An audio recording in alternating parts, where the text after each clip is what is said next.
It ain't that y'all just got love like that. Y'all got such a soul tie, and it's so dysfunctional at this point that y'all can't live without one another.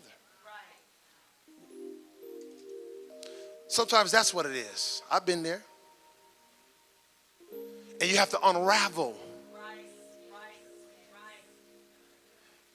And even when you marry, it becomes a little bit more arduous.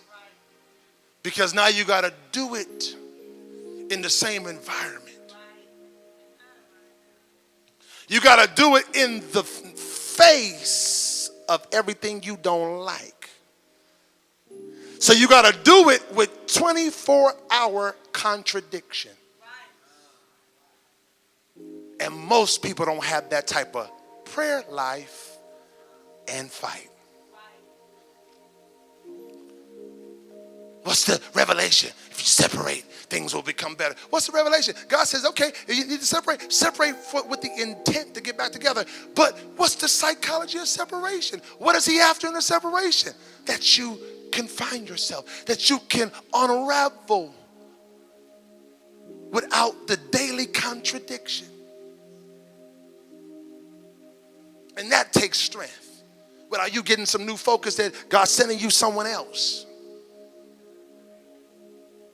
That takes counsel and the ability to be transparent and accountability monthly, bi-weekly, weekly. When it's so dysfunctional that I can't build looking at you every day. I have to admit, I don't have the faith. Because number one, I got everything present that has happened, and I got that stuff in me from the past. I know you hurt me. I can't build with the contradiction of the hurt you caused me for the last several years. So that's why we go up, we go back. One step forward, three backwards. Then my next conversation is, we're not going forward. What about the first step? What about that step that I saw? Well, here's the problem. Here's the problem. We took one step, but three back. Therefore, we're still losing. I'm still too negative. My relationship is on thin ice. At any moment, you're about to drop, baby. And generally, a woman can't hold it because she's just a rib. She's too fragile to hold it. She wants to cry and you want to shut her up.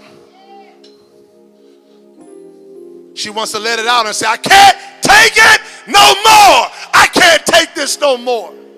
God didn't make me to live like this. She's hurting. And a real man doesn't keep pressing into hurt and keep doing the thing. A real man will come to a place where at some point he'll say, you know what? I'm going to just leave you because I don't want to hurt you. He will utter out of his lips. And at the same time not wanting to go. But I don't want to hurt you.